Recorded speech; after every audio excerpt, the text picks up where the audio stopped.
Hey yo, Reset here. So I've got something really cool that I want to share with you all today. I was scrolling through Instagram last week and I came across a really cool instrument called the Glide.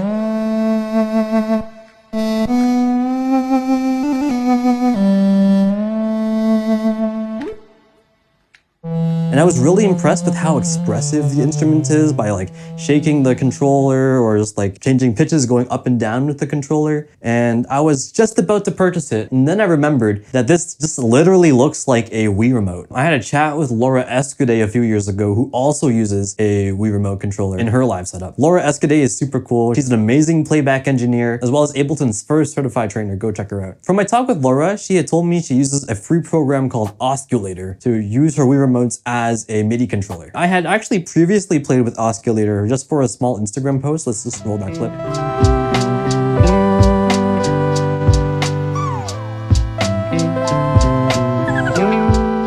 Yeah, and so I just want to jump back into OSCulator and show you how to set up your Wii remote as a MIDI controller, as well as create new instruments with the Wii remote or create something sort of similar to the Glide. Yeah, let's jump into it.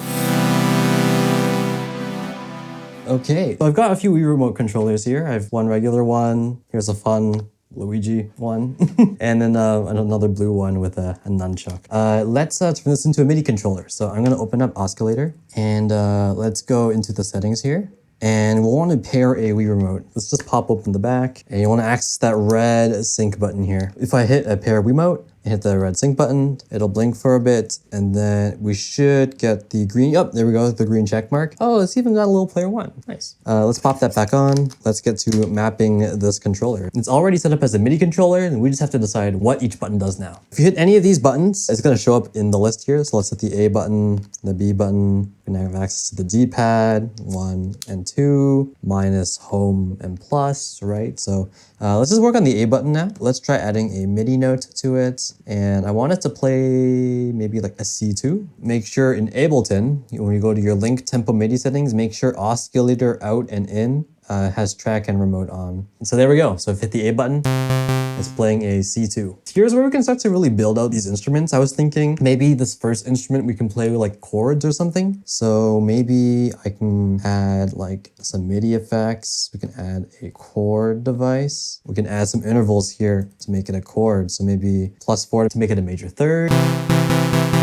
Maybe let's add 7 semitones up for a fifth.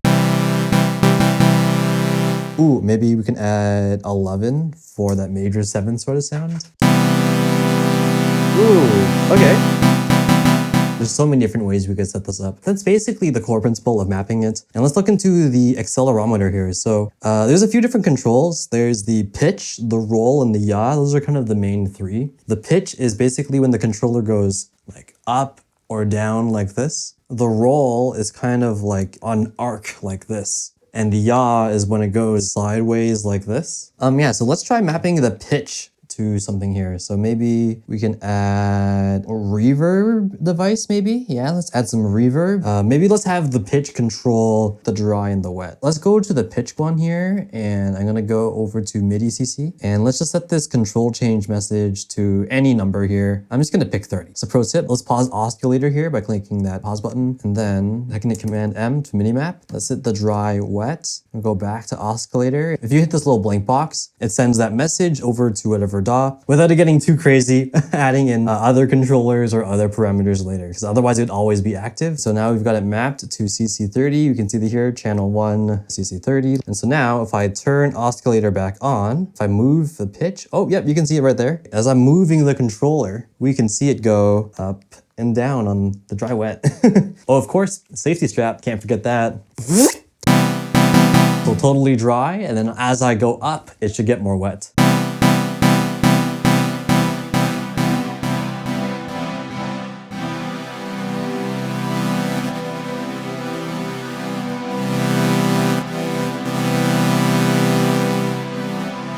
Yeah, that's basically it. I've already done a bunch of pre-mapping already, and I've set up my other controllers here. I'm gonna jump over to that other project just so you can see what I've already mapped with having put a bit more thought and time into it.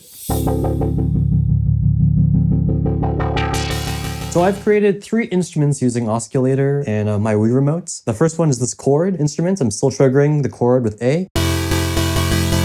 And I have it set up here that I've mapped the D-pad to a few of these different dummy clips here. And those dummy clips is changing this chain selector, which lets me play a few different variations of the chord, as well as the pitch to change like where the starting root is. So yeah, if I click the left D-pad, it's going to play an F major 7. If I hit down on the D-pad, next one, next one. So I'm just basically using the chain selector to select just different chord voicings and as well as changing the starting root of that chord. This lets me kind of play chords and perform them in real time.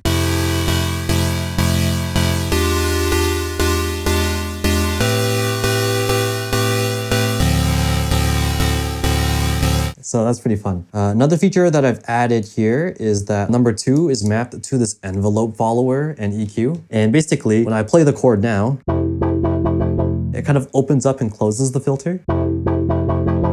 But I've mapped the roll of the controller to this gain knob, which lets the filter open up a bit more.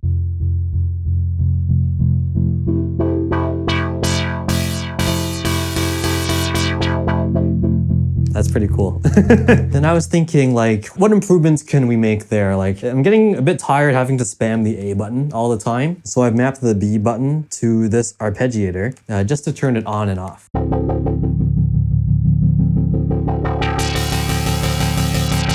Nice, yeah, that's pretty cool. I was thinking, like, what if we were able to kind of strum through the chords as well? There's this Max for Live patch called Strum by Patches. It takes in any MIDI input and you're able to use any mapped controller to kind of strum through the parts up or down. I've mapped the 1 button to turn that strum device on. So you see if I go up and down, it's moving up and down, and that's the pitch, right? If I play a chord and I can strum up and down.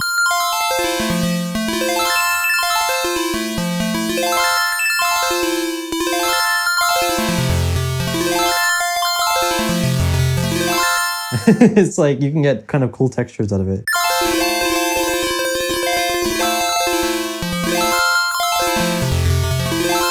Kind of reminds me of, like, if anyone's played Skyward Sword and you have to play the harp and you kind of have to go like back and forth on the harp, that's exactly what this reminds me of. And then by combining the strum with the arpeggiator, you can get some kind of pretty cool effects. If you are strumming up high, you're going to feed the arpeggiator only high notes, but if you're strumming low, you're going to feed the arpeggiator low notes. So you can kind of like loosely pick what notes to feed the arpeggiator, and it gives kind of a chopped kind of chord style playing.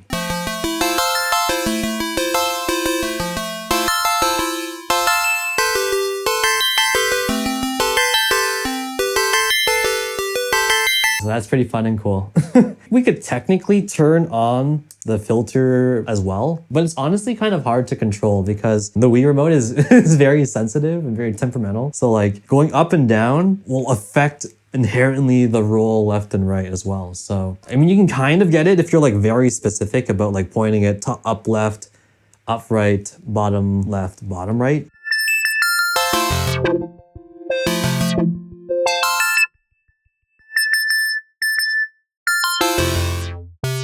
It's weird because you have to strum to go up and down, but by strumming, you inherently move the Wii Remote a little bit, right? So it's kind of more muted when it's on this side, but you get more sound on this side because the filter opens up.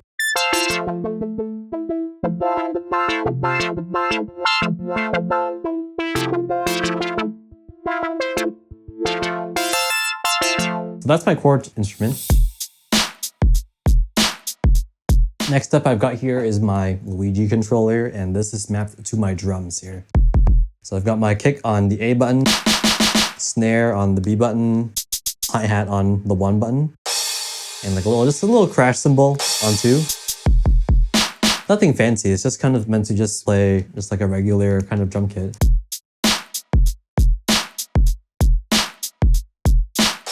Yeah, that's kind of basically it. I was kind of experimenting and practicing playing both of these at the same time.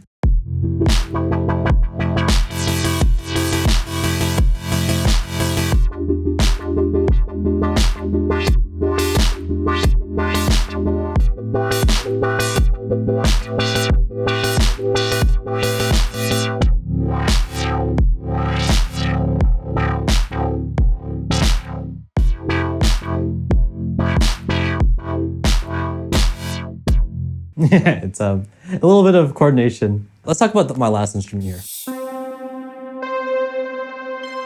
And this is my lead instrument. How I have it mapped is that you can play a major scale with this instrument. I'll just walk you through the C major scale. I've got a C, a D, E on the nunchuck, an F, a G on the D-pad, A, B down on the D-pad, and then those are the 7 notes. But depending on if you're facing up, flat, or down, you can change what octave that you are playing in.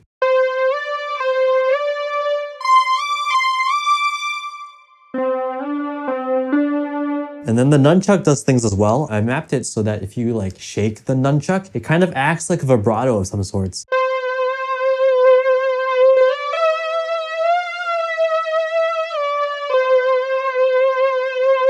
Honestly, this instrument works best standing up, so I might just switch to that here. Now that I'm standing, it's easier for my arm to go down, middle, and up. So if I play the full scale, I can go.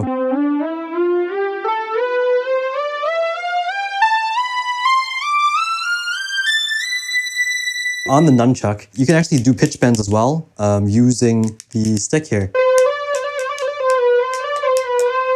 And I'm using a plugin called Fluid Pitch by Pitch Innovations. It's always going to pitch bend inside the major scale. I'll play some melodies on this just to show you what it can do.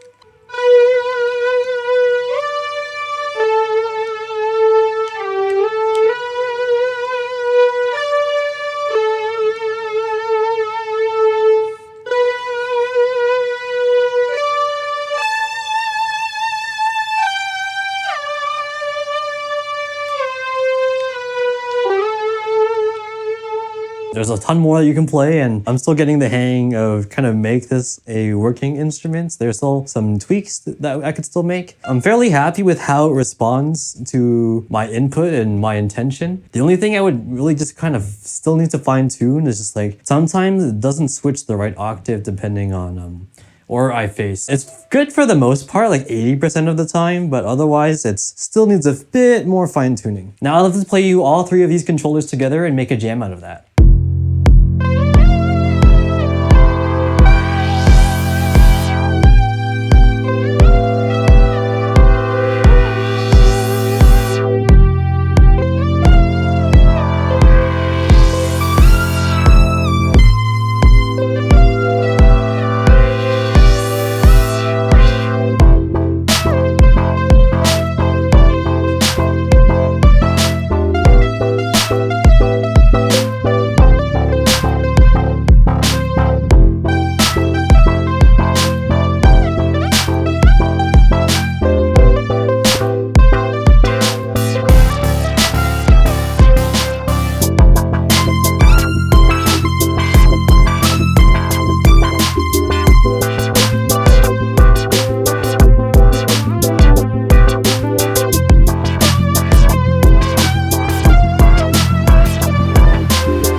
Cool, and that's all for this video. Let me know what you think. We're gonna have more videos about game controllers in the coming weeks. So yeah, stay tuned.